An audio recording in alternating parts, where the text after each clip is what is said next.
Hello dear students,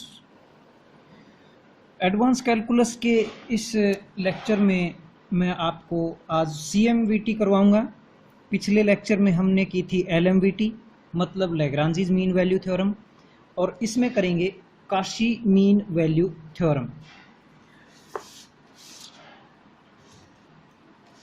देखते हैं statement CMVT, Kashi mean value theorem. बच्चों मान लो आपके पास दो फंक्शन हैं f और g, और एक इंटरवल है a से b।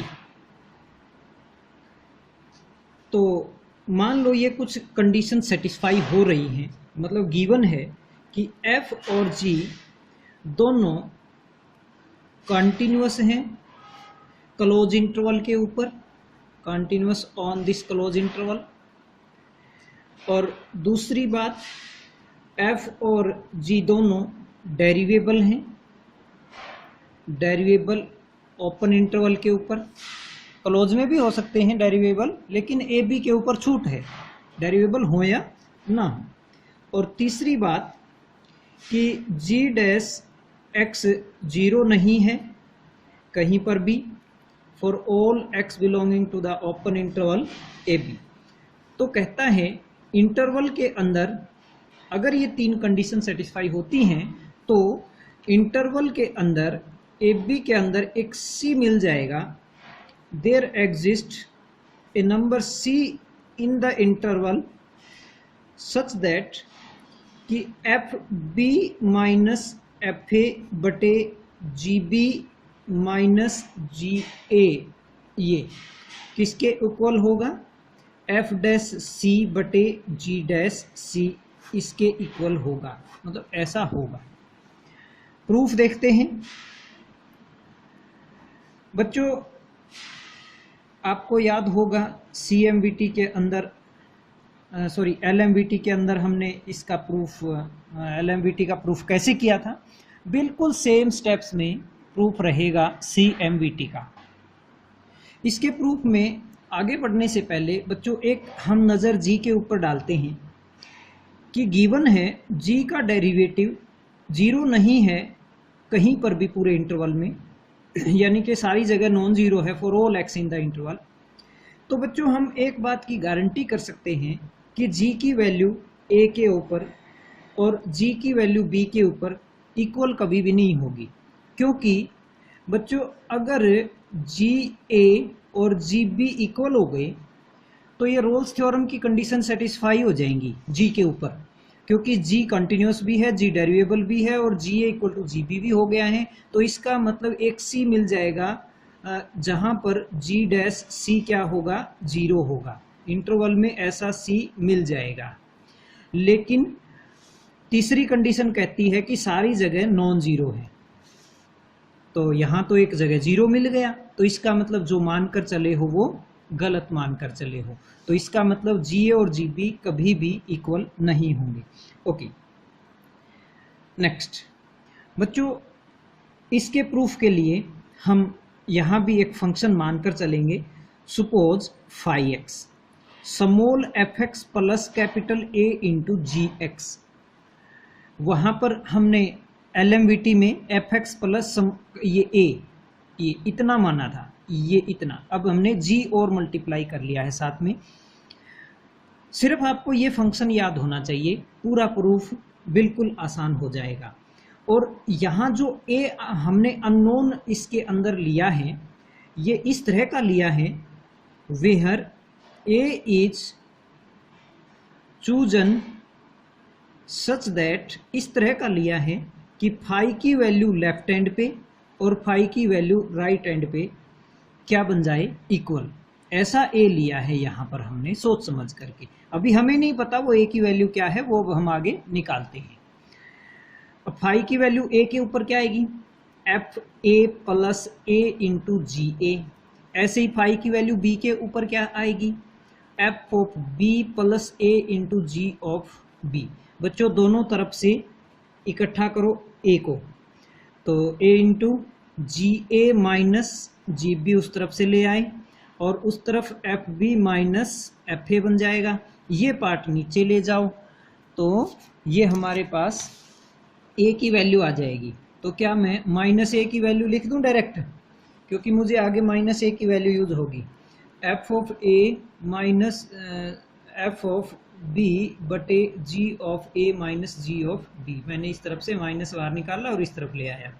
ओके, ये मेरे पास इक्वेशन 1 आ गई। अब ये a मैंने स्टॉक में रख लिया, आगे काम आएगा। अब फाई के पास चलते हैं दोबारा। बच्चों फाई जो फंक्शन है f और g से मिलकर बना है और साथ में कांस्टेंट है। अब एफ जी दोनों कॉन्टिन्यूस थे तो ये पूरा कॉन्टिन्यूस रहेगा, दोनों डेरिवेबल थे तो ये डेरिवेबल भी रहेगा। और यानी कि फाई की वैल्यू फाई कॉन्टिन्यूस भी हो गया है, डेरिवेबल भी हो गया है, और साथ में phi A equal to phi B हम पहले ही ले चुके हैं। तो इसका मतलब फाई फंक्शन के लिए रोल्स थ्योरम अप्लाई हो जाएगी। So by applying Rolle's theorem on phi x क्या आएगा, there exist c belonging to the interval a b such that phi dash at c क्या होगा 0। अब मैं फाई डैश सी निकाल लेता हूँ, फाई डैश एक्स निकाल कर उसमें एक्स की जगह सी रख लेता हूँ, तो ये F dash C plus a into ji dash सी आ गया और इक्वल टू क्या है 0। तो बच्चों यहाँ से मेरे पास a की वैल्यू आ गई minus of F dash c बटे जी डैश सी। अब माइनस को मैं इस तरफ ले आऊं तो इक्वेशन 1 में भी -a की वैल्यू है, 2 में भी -a की वैल्यू है, इन दोनों को इक्वल पुट कर दो, यानी कि a की वैल्यू एक से दूसरी जगह पुट कर दो, तो बचेगा क्या एफ डैश सी बटे g dash c equal to f a minus f b बटे g a minus g B. बच्चों यही हम प्रूव करना चाहते थे, तो ये प्रूफ इम्पोर्टेंट है, आ सकता है। अब मैं CMVT से रिलेटेड एक दो प्रॉब्लम करवा देता हूँ। जैसे एग्जाम्पल नंबर 1 देखिए, एग्जाम्पल 1 वेरीफाई करना है CMVT को। फंक्शन है एक्स स्क्वायर और एक्स क्यूब और इंटरवल क्या है 1 से 2 का। एफ एक्स क्या है हमारे पास एक्स स्क्वायर, जी एक्स क्या है एक्स क्यूब, इंटरवल क्या है 1 से 2 का। ओके, तो बच्चों क्या कंडीशन सेटिस्फाई हो रही हैं? एक्चुअल हमें वेरीफाई करना है। वेरीफाई का मतलब समझते हैं कि CMVT का जो रिजल्ट है वो अपने आप में सही है या नहीं है। ओके, अगर सही होगा तो कंडीशन सेटिस्फाई होने के बाद ऐसा C मिलेगा इंटरवल के अंदर जहां पर ये रिजल्ट होल्ड करेगा। ओके, अब हम पहले तो ये चेक करें कंडीशन सेटिस्फाई होती हैं क्या। देखो f फंक्शन कॉन्टिन्यूस भी है डिफरेंशिएबल भी है, ये कॉन्टिन्यूस भी है डिफरेंशिएबल भी है।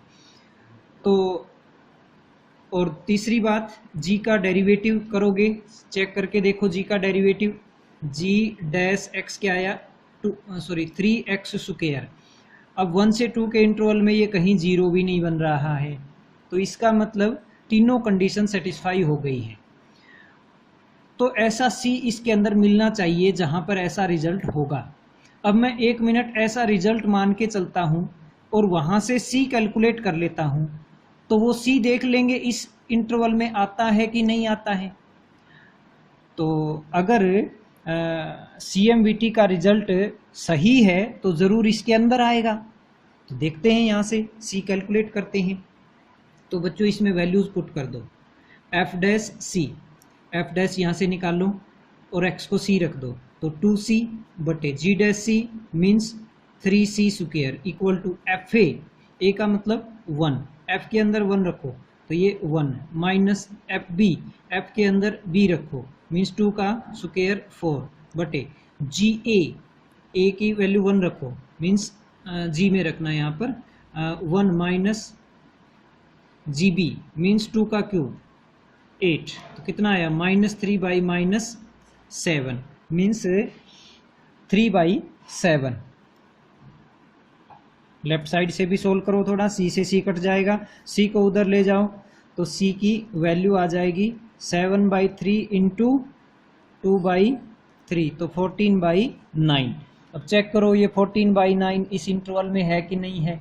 Yes obvious, this is in the interval 1 point something आएगा ये, तो इस इंटरवल के अंदर है। तो इसका मतलब क्या है, CMVT इज वेरीफाइड। यही हम प्रूव करना चाहते थे। एक और इसका एग्जांपल देखिए, show that sine alpha minus sine beta बटे cos beta minus cos alpha equal to इसके आएगा अल्फा की वैल्यू और बीटा की थीटा की इनकी वैल्यूज के लिए ये इंटरवल दिया गया है। मींस ये सभी इस तरह से हैं, अल्फा से बड़ा बीटा है और अल्फा बीटा के बीच में थीटा है, और वो सभी 0 और π/2 के बीच में लाई करते हैं। तो बच्चों ये अपने को प्रूव करना है। तो इसके लिए इसने कुछ नहीं बताया कौन सी थ्योरम LMVT या CMVT लगानी है, लेकिन इसका जो ये प्रूफ है इसको देखते हुए ऐसे लग रहा है जैसे CMVT लग करके ये प्रूफ आ जाएगा। तो इसके लिए अगर हम fx मान ले sin x और gx मान ले cos x, क्योंकि ऊपर sin sin है नीचे cos cos है, तो fa माइनस एफ भी होता था ना। और इंटरवल ले लेते हैं अल्फा से बीटा तक का, अल्फा से बीटा तक का। तो दोनों फंक्शन कॉन्टिन्यूस भी हैं f और g, और दोनों फंक्शन डिफरेंशिएबल भी हैं। क्लियर नज़र आ रहा है, साइन और कोस हमेशा डिफरेंशिएबल भी होते हैं। और g का डेरिवेटिव देखोगे माइनस साइन x आएगा, और अल्फा बीटा का जो इंटरवल है वो 0 से π/2 के अंदर ही है, यानी कि फर्स्ट क्वाड्रेंट के अंदर ही है ये छोटा इंटरवल अल्फा बीटा का। तो इसका मतलब माइनस साइन x ये 0 नहीं होगा, क्योंकि अल्फा 0 से बड़ा है। तो यानी कि फर्स्ट क्वाड्रेंट के अंदर इन बिटवीन ये छोटा इंटरवल है, तो यहाँ पर ये कभी 0 भी नहीं बनेगा। तो सारी कंडीशन सेटिस्फाई हो गई हैं, तो ऐसा C मिलेगा। अब हम वेरीफाई नहीं कर रहे इस एग्जाम्पल में, अब हम CMVT को यूज़ कर रहे हैं यहाँ पर। तो ऐसा C मिलेगा, C मिलेगा, तो C की जगह थीटा ले लिया, तो ये रिजल्ट CMVT का एज इट इज़ लिखा, फिर इसको थोड़ा आगे बढ़ाया तो ये प्रूफ हो गया। चलिए, तो ये एक्सरसाइज वैसे कम ही इम्पोर्टेंट हैं ये प्रॉब्लम्स। अगला जो टॉपिक आएगा, जो वेरी इंपॉर्टेंट टॉपिक है, टेलर्स थ्योरम, ये हम अगले लेक्चर में करेंगे। ओके, जय हिंद।